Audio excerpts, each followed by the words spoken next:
When you travel, do you spend time exploring each airport you visit? Do you make an effort to check out whatever local art or facts they have on display? Or do you keep your head down and just hightail it to the gate? What if, unbeknownst to you and most of your fellow travelers and the thousands of people working there, the airport was actually a massive secret government project? What if they were hiding vital secrets about humanity right out in the open? Welcome to Strange and Unexplained with me, Daisy Egan. I'm a writer and an actor who believes in science and also believes there are secrets out there they don't want us to know. Today, I'll tell you about the conspiracies that have dogged Denver International Airport since before it even got built, and the one woman who started it all.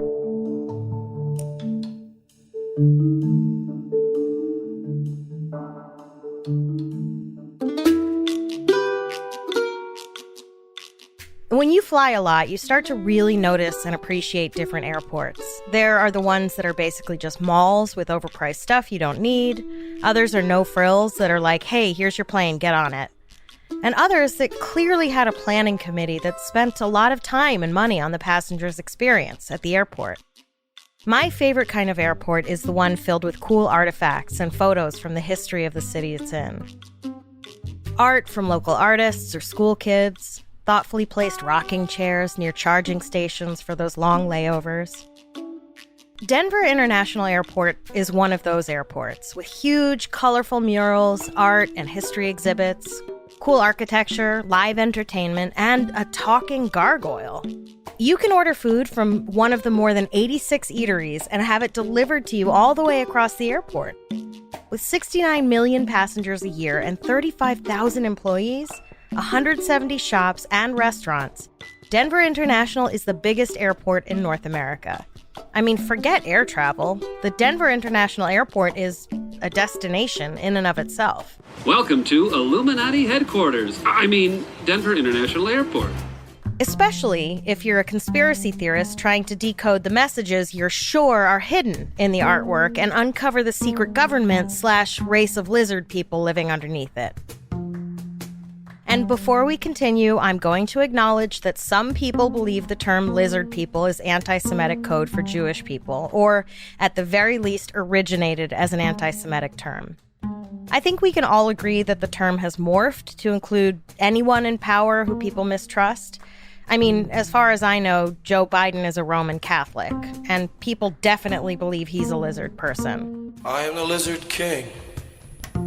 Along with Madonna, Barack Obama, Katy Perry, Mark Zuckerberg, George Bush, and Donald Rumsfeld, and hundreds of others.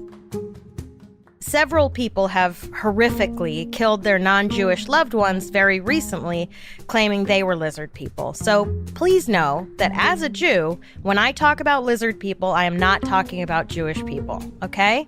Also, spoiler alert, there's no such thing as a lizard person. So, here we go. Even before construction began on the 53-square-mile airport in 1989, there was already controversy surrounding Denver International. The budget was enormous at $1.5 billion. The location, on a massive piece of land 20 miles out of town, was weird and inconvenient. And there was already an airport in nearby Stapleton, Colorado. But then Mayor Federico Pena was determined. He argued that just the mere existence of the airport would attract tourists, jobs, and revenue. The airport, Pena said, would put Denver on the international map, to which cartographers the world over were like, it's already on the map? But as the completion of construction got continually delayed and the cost had inevitably ballooned to $5.2 billion, an increase of more than 200%, people really started to get testy. Why was it taking so long? Why was it costing so much more than originally planned? And then there was the $700 million automated baggage system that was a disaster from the start and was eventually abandoned. What in the world, or the universe, was going on way out there on the prairies of Colorado?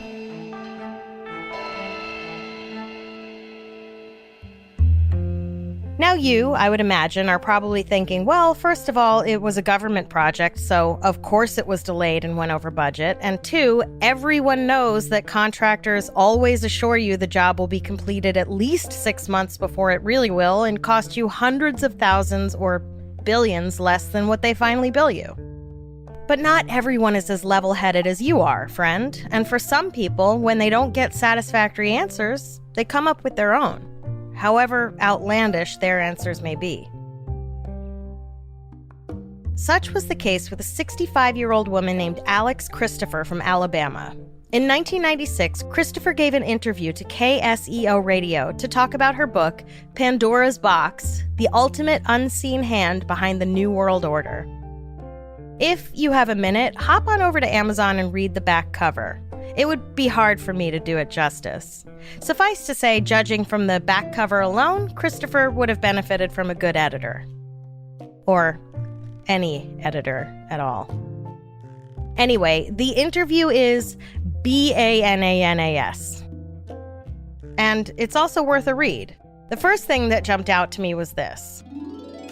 Marie Antoinette and King Louis's son, the Dauphin, who survived and was smuggled out of France. The Dauphin went to the United States via England, where he signed a contract with the Virginia Company. He came here to help the businesses, especially banking, in the United States. I can hear you being like, Daisy, A, what is a Dauphin? And B, what does it have to do with an airport in Denver? Well, Dauphin is the French word for a he-dolphin. A she-dolphin is Dauphine, because Lord knows you do not want to misgender a dolphin. Those fuckers are vicious. But that doesn't make sense, I hear you cry. Why would a dolphin be signing contracts with a bank? Well, there are many things about the French that don't make sense, like their inexplicable sense of superiority.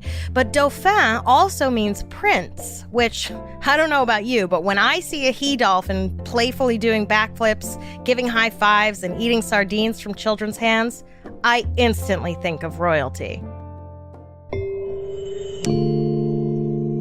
As for what the Dauphin might have had to do with an airport in a state that hadn't even been colonized by Europe by the time the prince got there, obviously it has to do with the New World Order, which you would know if you would wake up, you sheep.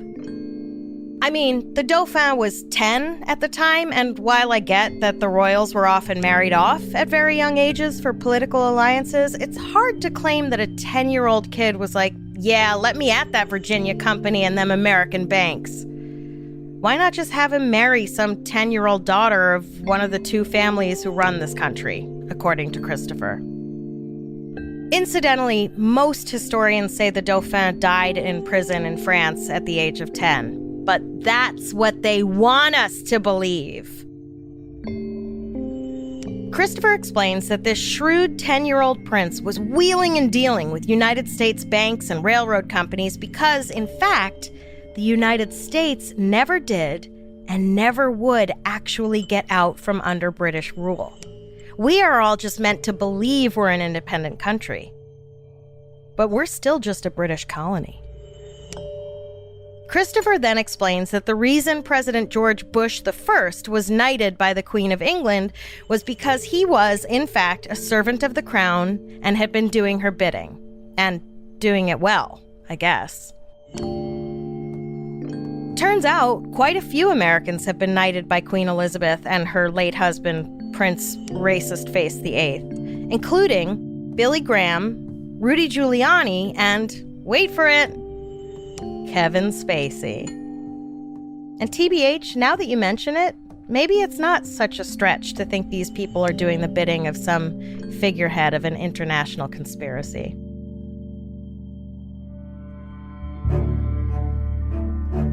So, what does Denver International Airport have to do with it? Well, according to Alex Christopher, it goes back to their secret societies and the establishment of the New World Order, which all leads back to the House of Windsor. There has been in this country for a long time a grooming process whereby people carry on the bidding of the Crown of England. That is one of the things the system involving the Rhodes Scholars was set up to achieve. Cecil Rhodes set it up to groom people for this task, to carry the United States into the New World Order. It appears, from what I have been able to find out, that the Crown of England has had this very skillfully planned for hundreds of years, and it could be possible that they have been privy to information that not many of us have been for a long, long time about the chaos involving Earth changes that is coming. It is my understanding that England is not going to make it through the changes, so they set up a whole new empire over here. That goes back to some of the things we discussed before about the lands being bought up in Colorado. There it is. The British are secretly buying up land in Colorado. Something about the altitude being good for when the Earth goes through these changes. According to Christopher, some guy who wrote some book claimed they have an audio tape of a conversation between some Denver city official and the CIA, in which the CIA promises to pay the official $1.5 million to make sure the airport got built no matter what. And why would the CIA be so invested in some random airport? Because the Denver area is where the establishment of the western sector of the New World Order will be in the United States. They plan on using this facility for something else other than just landing planes. And voila! The Denver International Airport. Now, how in the world did this self-published author have such top-level information, you might be asking? Because it's all happening right under our very noses in plain sight if we only know where to look. And you're gonna find out Alex Christopher knows where to look.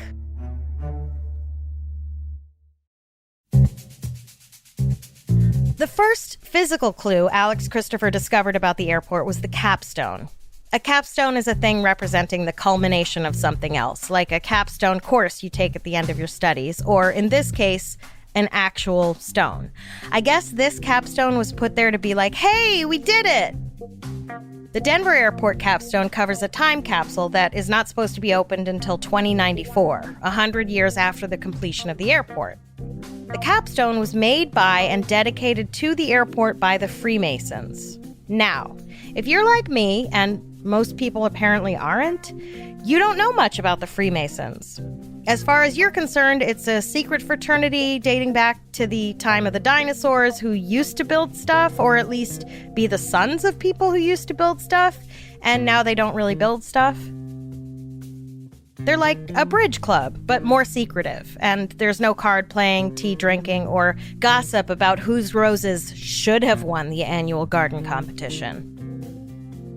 People have somehow linked the Freemasons to the Illuminati, which you may be shocked to learn I also don't really know anything about.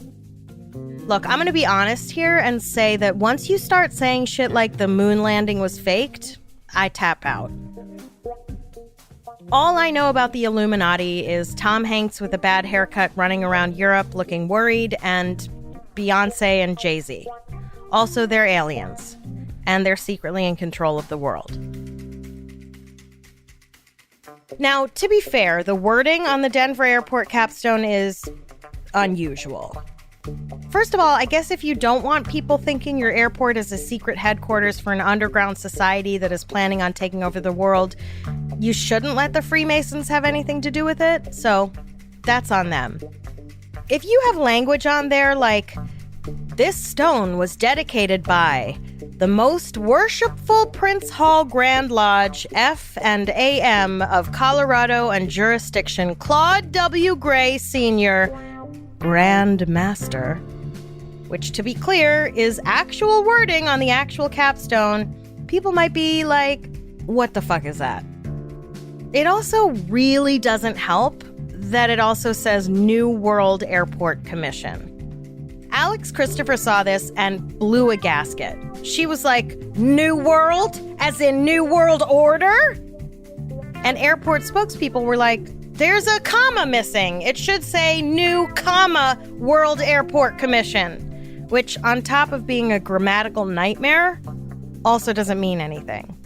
But that was too little too late for Alex Christopher.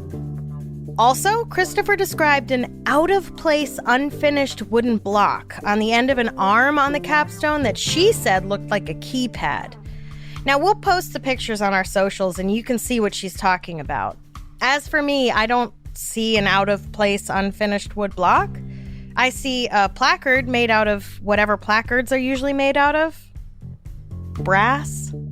But Christopher explained that a very reliable source told me that this keypad-looking area looked like a form of techno-geometry that is alien-oriented, and that it had something to do with a directional system, whatever that meant, that functioned as a homing beacon to bring ships right into the Great Hall. Friends, this keypad homing beacon, it's literally just Braille. I don't even know Braille, and I knew that.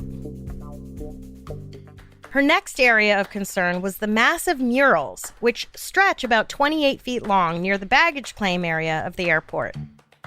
The murals, commissioned by the airport and painted by Leo Tanguma, are titled "In Peace and Harmony with Nature" and "The Children of the World Dream of Peace," and they are something to behold. Call me naive, but I tend to associate the words peace and harmony with life and unity. These murals, while extremely colorful and beautiful, are full of death and destruction. Images of children in coffins, fires destroying forests, women holding dead babies. The least violent of the murals depicts children from all over the world bringing their weapons to a boy who looks like the poster child for the Nazi youth, who is, I think, pounding the weapons into a plowshare. Underneath the plow is a creepy grayish-green figure that looks like a soldier with a face that's frozen in a sort of grotesque mask of terror, presumably dead and defeated. In another, the same grayish-green guy looms above the ruins of a city, holding a machine gun and a huge sword with the same ghoulish expression on his face. Maybe it's a gas mask? There's a procession of what looks like refugees leading away, the one closest to the viewer weeping and clutching a dead baby. In another, children cry holding extinct animals as a fire rages in the background. And then you see the coffins. 3 glass coffins. One holds a figure of a blonde-haired child with pigtails wearing what appears to be a Star of David, but also holding a Bible? I guess it's supposed to be symbolic of Judeo-Christian culture in general. Another coffin holds a dark-skinned figure wearing a headdress, laying on a zebra hide, holding a flower. There's an African drum and a kalimba. I think we're supposed to understand this person is from somewhere in Africa. And the last and most prominent coffin holds what I think is meant to be an indigenous American holding some kind of traditional doll, I think. And listen, I have to give this one to Alex Christopher. These are not your typical airport art displays. It's not normal to be waiting for your bags to come down the carousel while contemplating the Earth's destruction by war and climate crisis. Unless your goal is to send your customers into an existential spiral. They did, after all, just get off a huge carbon-emitting airplane.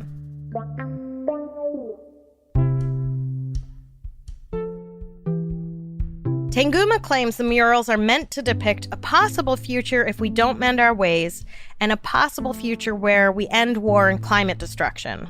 Which, sure, I totally get. But the New World Airport Committee wasn't doing itself any favors hanging these murals. Unless its actual goal was to get people to think something seriously fishy was going on at Denver International Airport. If that was the case, they nailed it, I guess. Christopher believes that Tanguma was given guidelines for what to paint. Tanguma denied this. Christopher believes the murals depict what they plan to do to us and the world as a whole. She believes the 3 figures in the coffin represent the races of people they want to eradicate. She claimed that Tanguma himself told her, "The first casket has a Jewish American child, a little girl, and she has the star on her clothes and a little Bible and a locket." Was Christopher unaware that Jews don't read the version of the Bible the girl in the casket is holding? Like, did she really not know that the Bible with the gold cross on the cover is decidedly not Jewish? Like, Jews have a whole separate book they read from? Sure, part 1 of the other Bible is the same as what's in the Jewish Bible, but Jews have no need for part 2. She might as well have been holding a Quran. Anyway.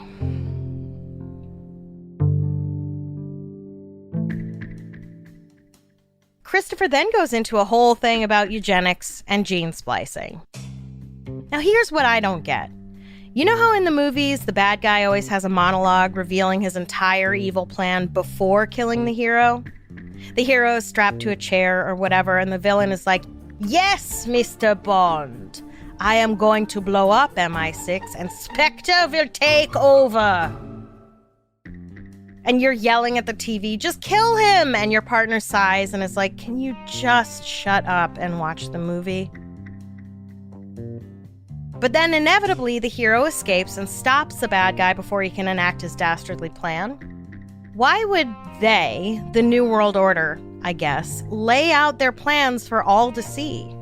I'm no nefarious secret underground government who's been planning on taking over the world for hundreds of years, but it seems to me, if I were, I'd probably want to keep my plans close to the vest so as not to be, I don't know, thwarted?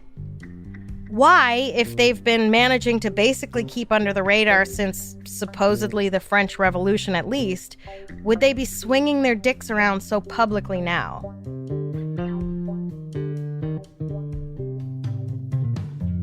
And then there's Blucifer, the 32-foot-tall blue fiberglass horse sculpture with glowing red eyes that greets you just outside the airport's entrance. And again, I say, if you don't want people thinking all kinds of crazy things, maybe don't make the eyes of the giant blue horse glowing and red. I'm not even religious, and that instantly makes me think of one of the horses of the apocalypse.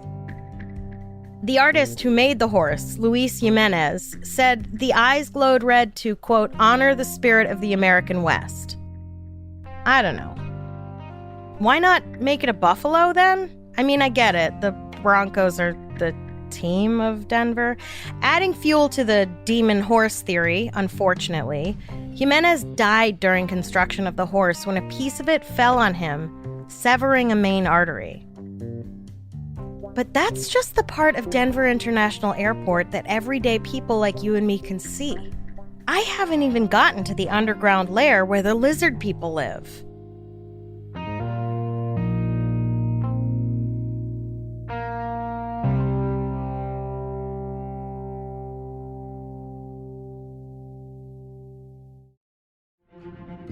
So, let's recap for those of you keeping score at home.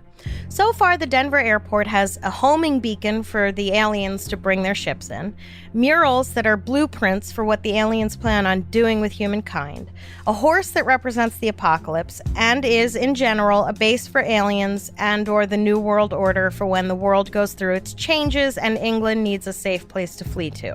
Yes? Okay. But obviously the New World Order / aliens can't go about their business on the main concourse. Just because all the signs are there if you know what to look for doesn't mean they can do whatever evil things it is they do out there for all to see. No, their actual operations base is deep underground. Alex Christopher had a friend who got her access to the vast underground complex underneath Denver International. She didn't take any pictures, of course, so we just have to take her word for it. But here is what Christopher claims she saw with her own eyes below the airport.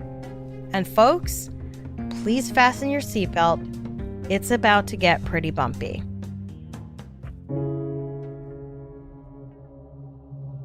First of all, there are what Christopher refers to as 2 long shafts running adjacent to the passenger tram that she said were wide enough to fit a 2-lane highway each. A huge steel door at the ends of the shafts that was big enough to, quote, fit a great big truck. And something that really confused her was the system of pipes and sprinklers placed in the ceiling every 6 feet or so down the length of the shafts. And here is where she gets to the 5 buildings that are buried there, between 5 and 13-story high buildings. Now listen, they will tell you that the buildings were built by mistake, and when the error was realized, instead of demolishing the buildings or changing the plans, they buried them. You know, like they do. And in actuality, they won't tell you anything of the sort. No one official has ever said anything about buildings being built in the wrong place, much less being buried. And as far as I could discern, no one has ever seen these buried buildings. At least, no one who was willing to admit they had. And everybody that worked on these projects, there were 5 different contractors, and the people on each contracted crew did not interact with the other ones. When the project was done, everyone was fired and sent away. Well, that's it, folks. When the project was done, the construction workers were fired and sent away. Why would they have done that if they weren't trying to cover something up? When renovations on my parents' house was finished in the mid-90s, the workers moved in. That's what construction workers do when the project is done.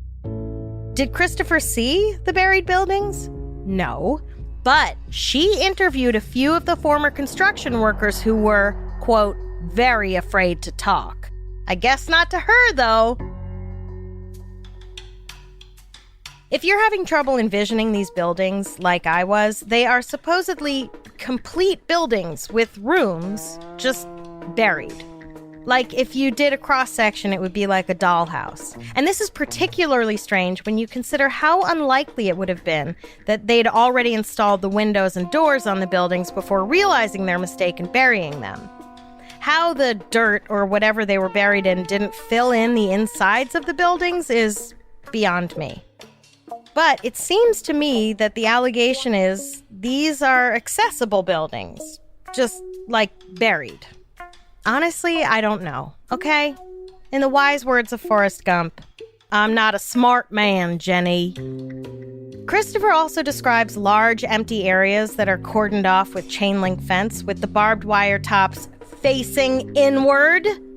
Why, she asks, why would the barbs be facing in? It's like they want to keep someone in, not out. There is also an area, according to Christopher, that requires a full biohazard suit for entry.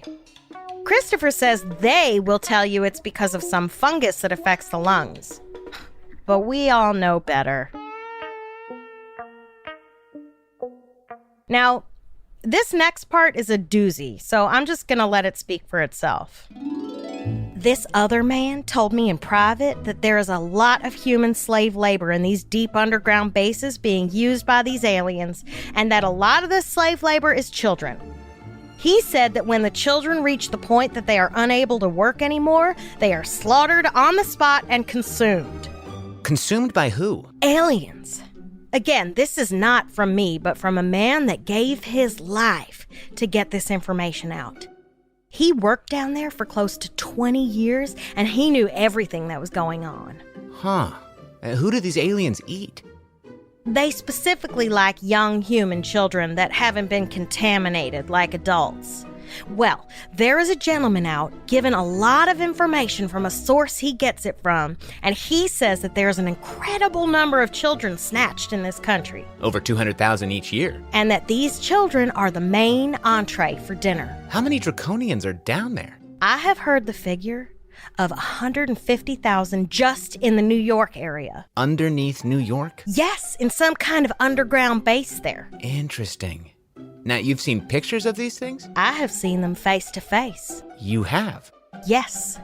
From some information that has been put out by a group or team that also works in these underground bases that is trying to get information out to people that love this country, there is a war that is going on under our feet and above our heads that the public doesn't know anything about. And it's between these alien forces and the humans that are trying to fight them.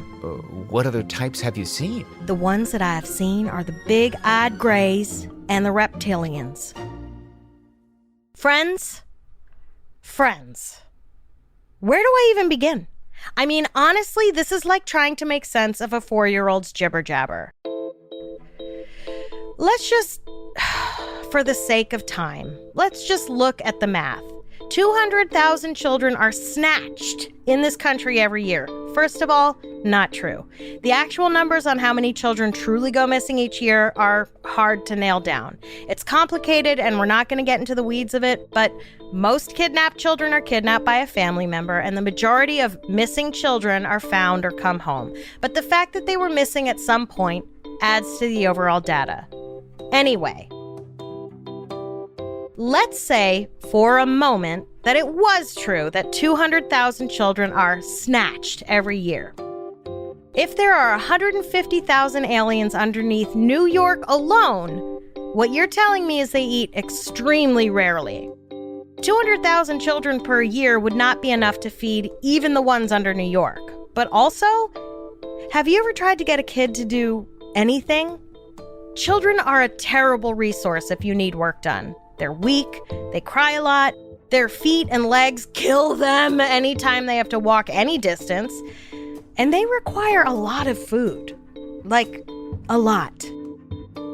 At the rate they would be useless and have to be slaughtered and eaten, the aliens would not only run out of a workforce, but starve to death within a few weeks. All of the conspiracy surrounding Denver International Airport stems from this one woman and this interview. There's nothing to substantiate a single one of her claims. But the thing about conspiracy theories and their believers is they're impossible to argue with because any fact you try to give them is countered with, that's what they want you to believe. There's only so many times you can be called a sheep before you're like, just go ahead and believe Denver International is a secret headquarters for the Illuminati/aliens. There's too many episodes of Married at First Sight I have to catch up on. It's not even worth it to explain that the shafts are tunnels for baggage handlers to get from terminal to terminal with all the baggage. Or that the sprinklers placed every 6 feet or so in the ceiling are sprinklers in case a fire happens in a long concrete tunnel. Or that there were actually 37 different contractors and 400 subcontractors who built Denver International. And of course they didn't talk to each other because why would they? Why would someone contracted to build the runways need to talk to someone contracted to put in the plumbing? They probably never even saw each other. That's not cause for believing something spooky is going on. It's how construction on massive airports work.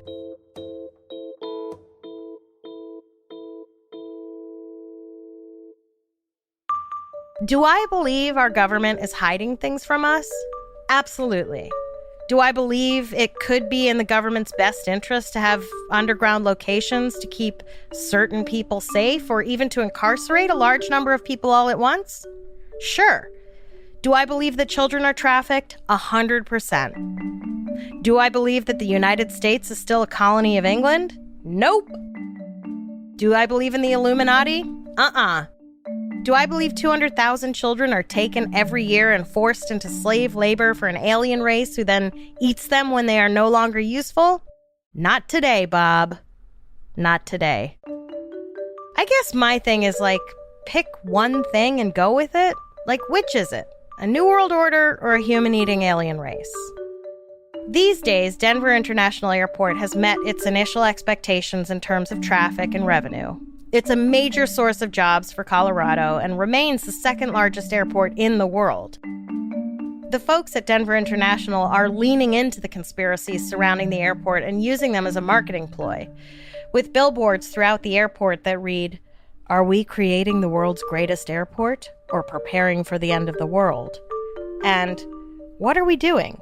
A, adding amazing new restaurants and bars? B, building an Illuminati headquarters? Or C, remodeling the lizard people's lair? The airport's official website has lots of information about the conspiracies. It's a pretty smart strategy.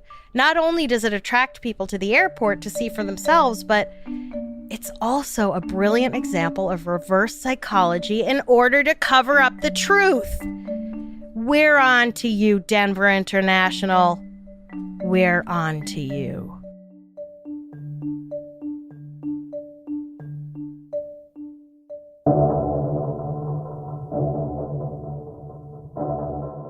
lot of fascinating and bizarre stories to share with you this season, but we want to hear your episode suggestions as well. If you have an idea for something we should cover, whether it's a well-known case or something that happened in your town that the world hasn't heard about yet, go to our website, strangeandunexplainedpod.com, and fill out the contact form.